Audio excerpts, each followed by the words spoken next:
大家，另外我有個學生咧，阿一子前咧，梁醫生咧就剛同我講，佢有一個實現咗嘅少少嘅醫術咧，就同大家分享。咁阿梁巨超幫手講啲嘢。大家咧就過咗50嗰時候咧，好90%人都會有肩周炎嘅。如果你冇咧，即係咪可能活唔過50，就冇機會啦。99%你過咗50歲都有㗎啦，或者有啲70歲先有。咁睇醫生又比較辛苦，又係針灸按摩都唔好。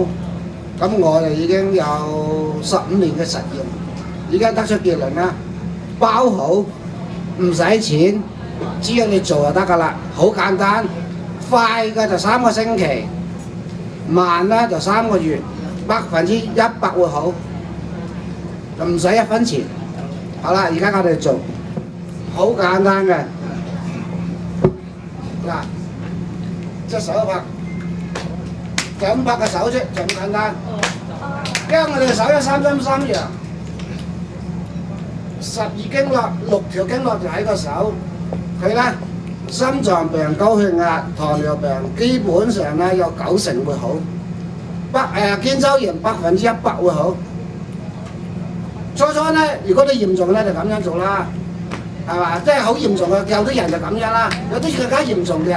好啦，你拍到最後啦，就咁啦，隻手伸直佢，一定係直嘅。咁如果你體力夠啦，就腳踭離地趌起，保持㗎唔喐，咁樣做。嗱，我而家做啦，打落嚟。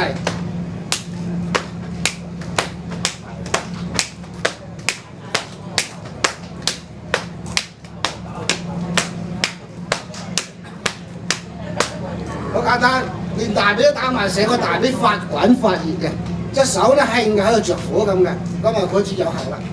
做幾多下？先做36下，跟住就鬆開就唞唞啦。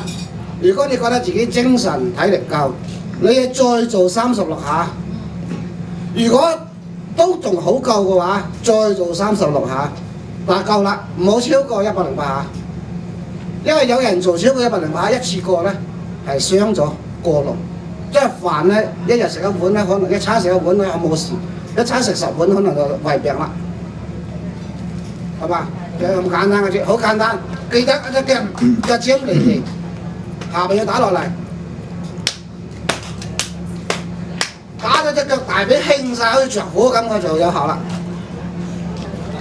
大家記得要練咯喎，唔好做多喎，36下記得要停一停喎。